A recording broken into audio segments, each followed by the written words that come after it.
Have you ever noticed how some women seem magnetic even when they're living completely alone, not seeking any relationship at all? The answer isn't trauma, fear, or lack of options. It's something that David Buss discovered after studying 10,000 women across 37 cultures. And the fifth superpower I'm about to reveal is what fundamentally changes how quality men perceive you. You see, there's a counterintuitive phenomenon happening. A woman who is genuinely happy in her own company becomes more attractive, even without trying. This isn't about playing hard to get. It's about becoming genuinely high value, a principle that biology simply cannot ignore. Evolutionary psychology, especially David Buss's work, explains this as the self-sufficiency principle, a primary indicator of stability and internal resources. When you master the art of being happily alone, you unlock 5 specific superpowers that are impossible to develop while in a relationship. But here's what most people don't understand about this transformation. The fifth superpower, what I call personal gravity, is what fundamentally alters your presence in the world. It's the one that makes secure, high-quality individuals drawn to your calm, while repelling those who feed on drama or need someone to fix. Stay with me because everything I'm about to share builds to that final revelation. She's not broken, she's in metamorphosis. It's not coldness, it's sacred protection of her essence. It's not pride, it's the silent recognition of her worth. Every no she gives is a yes to herself. But here's the part nobody talks about.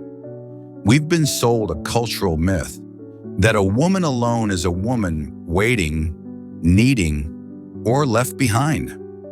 This belief served a historical and economic purpose when a woman's survival depended on a partner. But it's outdated evolutionary software running on modern hardware. I know how it feels when society makes you doubt that quiet strength you feel in your solitude. When they suggest something must be wrong because you're not desperately seeking or clinging to just any relationship. When they imply you're too picky, too independent, too much. The truth that evolutionary science reveals is this. A woman's primary directive isn't just to find a mate, but to select wisely. Happy solitude is the ultimate training ground for honing that selection skill. David Buss's research across cultures shows that women have evolved sophisticated mate selection mechanisms. When you're constantly in relationships, these mechanisms stay clouded by what researchers call relationship fog, the neurochemical cocktail that can override your natural discrimination abilities. But when you step back, when you choose solitude, something ancient awakens.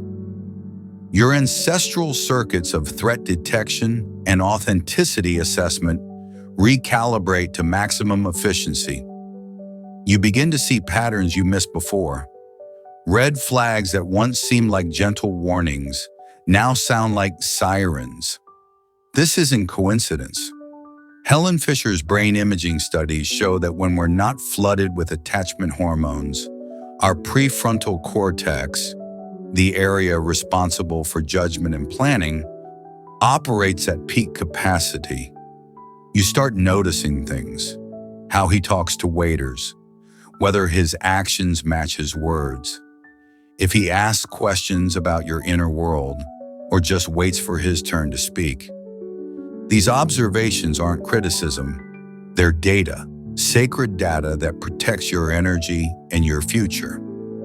Sue Johnson's attachment research teaches us that we're wired to seek security. But here's the profound shift.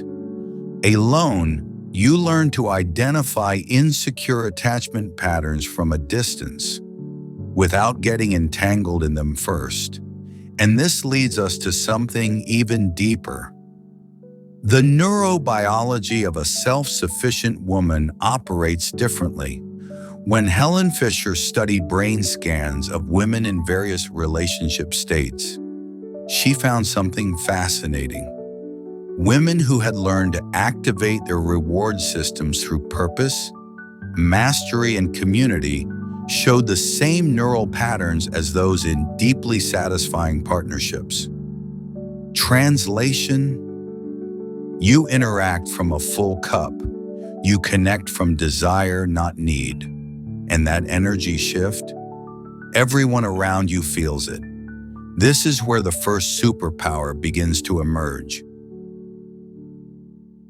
The first symptom: you start noticing patterns and inconsistencies in others' behavior with almost uncomfortable clarity. You're sitting across from someone on a date, and while they're saying all the right words, something feels off. Before, you might have dismissed this feeling, told yourself you were being paranoid or overly critical. Now, that inner voice has become your unshakable source of truth. This is superpower number 1, emotional X-ray vision. Buss's research on deception detection shows that women possess inherently sophisticated abilities to read micro-expressions and detect incongruence between words and genuine intention. But these abilities get suppressed when we're in mate-seeking mode, flooded with hope and the desire to make things work. Solitude clears this fog completely. You stop rationalizing bad behavior. When someone shows you who they are, you see it the first time, not the 15th. You notice how they respond to boundaries, whether they respect your no or see it as a negotiation starting point. The work of Paul Ekman on facial micro-expressions reveals that humans leak their true intentions in split-second facial movements. Women who have reclaimed their solitude often describe suddenly being able to read people in ways that feel almost supernatural. But it's not supernatural. It's evolutionary. For millions of years, a woman's ability to accurately assess potential partners was literally a matter of survival for her and her offspring. Natural selection favored women who could distinguish between men who would invest in long-term partnership and those who would exploit and abandon. You've always had this ability.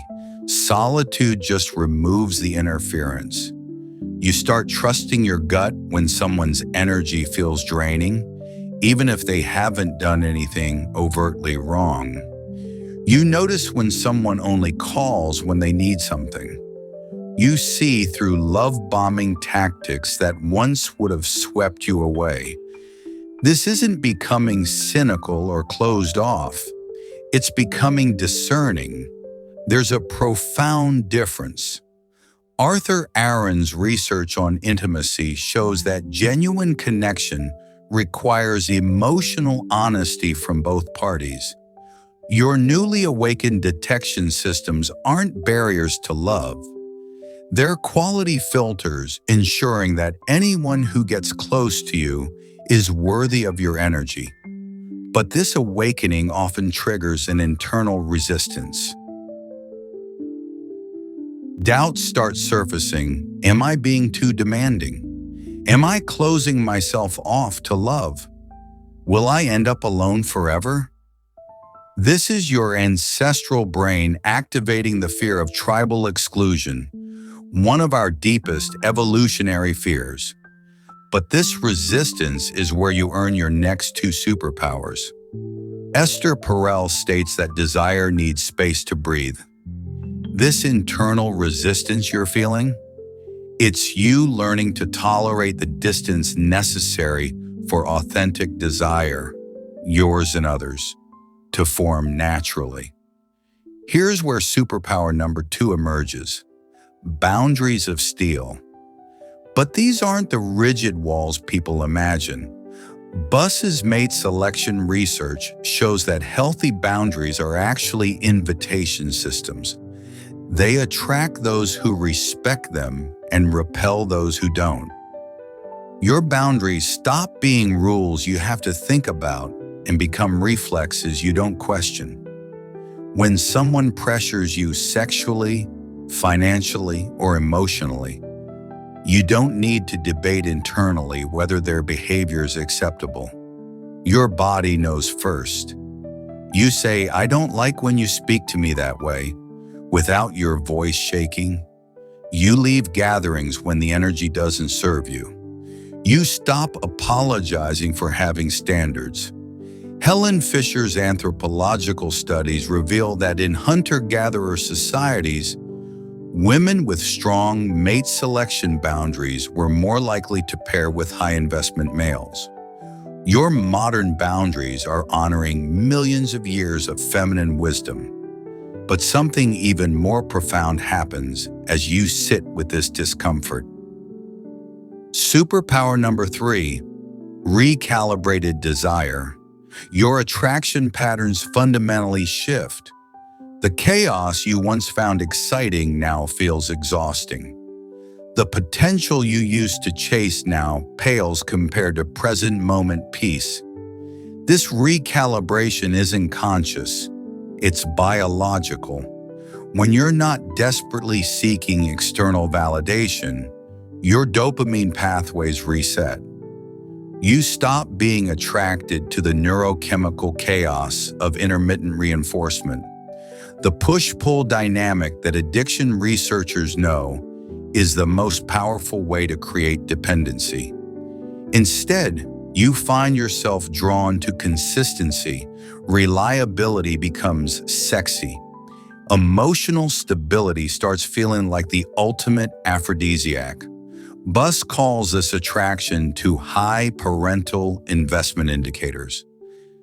Evolutionary speak for men who demonstrate they'll stick around and contribute resources rather than just provide exciting genetic material and disappear. Your friends might say you become boring in your choices. What they're really witnessing is your alignment with your deepest biological wisdom. You're no longer attracted to the man who gives you butterflies through anxiety. You're drawn to the one who gives you butterflies through anticipation of genuine connection. This shift can feel disorienting because it contradicts everything our culture teaches about passion and chemistry. But Fisher's brain studies show that sustainable attraction is built on different neural pathways than addictive attraction.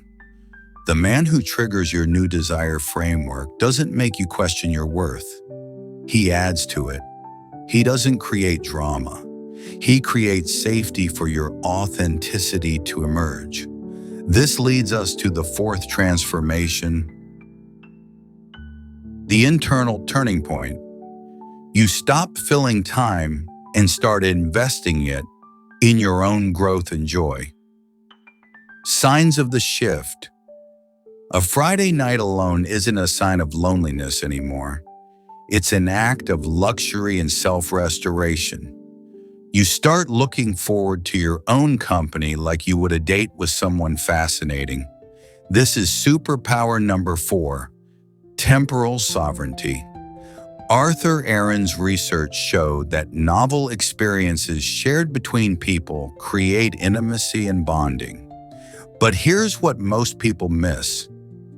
You can create these experiences for yourself, becoming a complete and fascinating person, independent of any relationship. You take yourself to museums. You travel solo. You learn new skills not to become more attractive to others, but because growth feels good. You cook elaborate meals for one. You create rituals that honor your inner world. This isn't loneliness dressed up as independence. This is genuine self-companionship. Others start noticing something different about you. Your life appears rich and full, with or without them. This signals high status and value because your happiness isn't a resource they need to provide.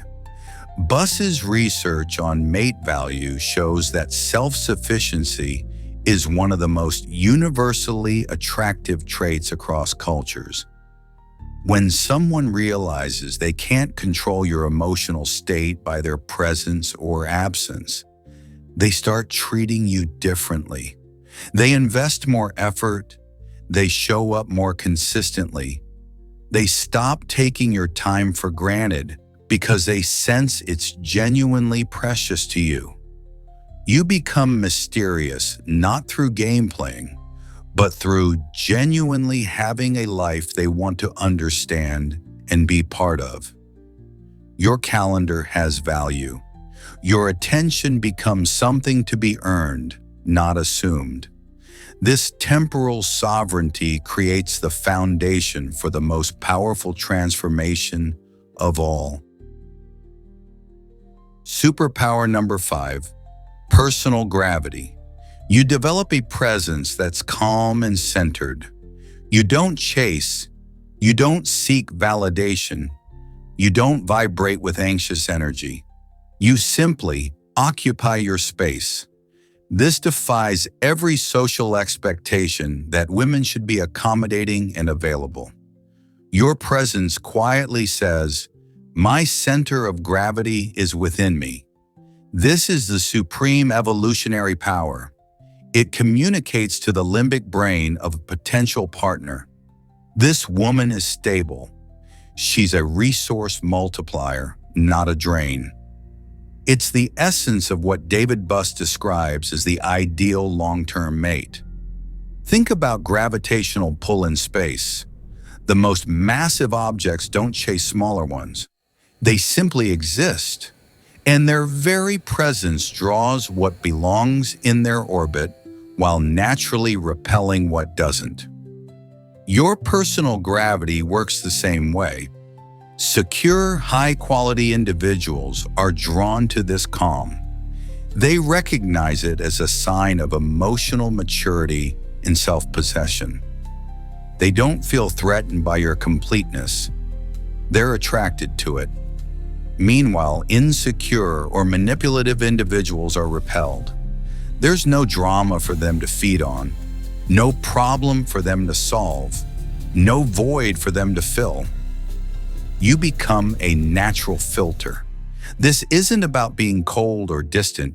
It's about being so firmly rooted in your own worth that you don't need to perform, prove, or convince anyone of your value. You speak more slowly. You interrupt less. You don't rush to fill comfortable silences.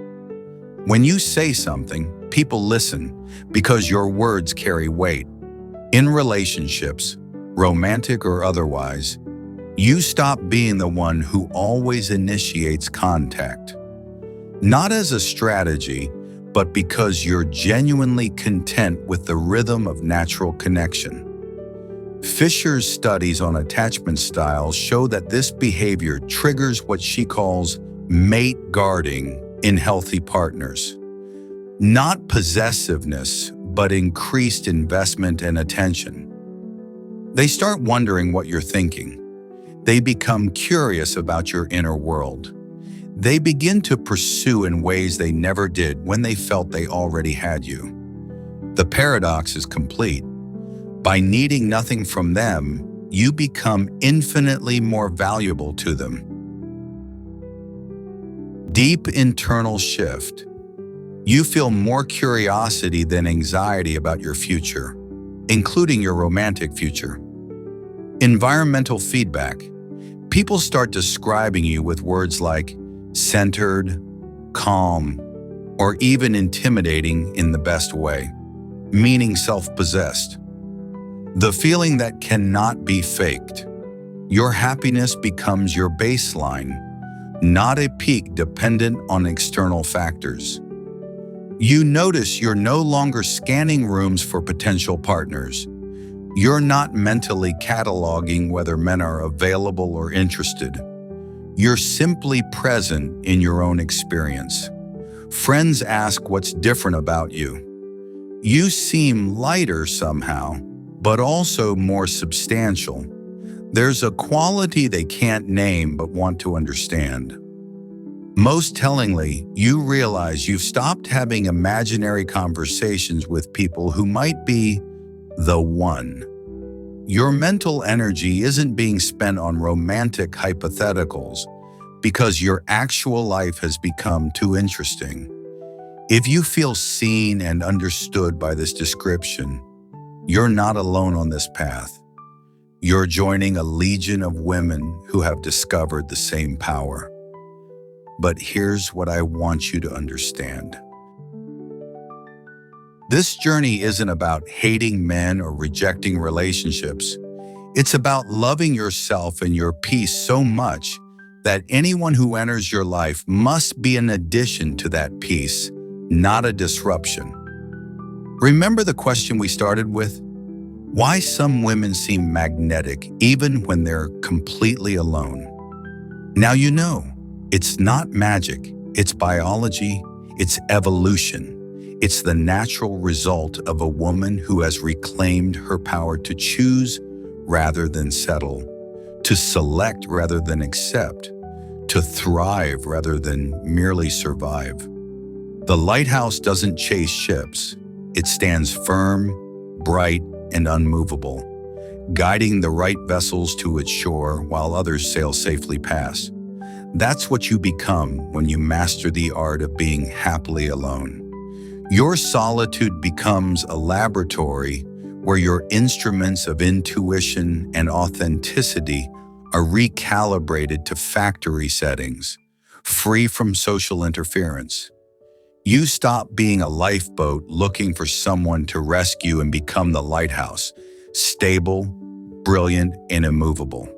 The 5 superpowers: emotional X-ray vision, boundaries of steel, recalibrated desire, temporal sovereignty, and personal gravity. They're not things you develop. They're things you uncover. Things that were always there, waiting for the noise to quiet down so they could be heard. What if that restlessness you feel isn't a problem to be solved, but an ancestral call to awaken the power that has always been within you? What if your periods of solitude aren't empty spaces between relationships, but the most important chapters of your story? What if you're not broken, incomplete, or difficult, but simply evolved? If something here touched a truth you had forgotten, share in the comments which superpower resonated most deeply. Sometimes the greatest healing is discovering we're not alone in this awakening. And if you know a woman who needs to hear this, who needs to remember that her completeness isn't something she finds in another person, but something she discovers in the sacred silence of her own company, share this with her, because the world needs more women who remember their power. More women who choose to be whole rather than half.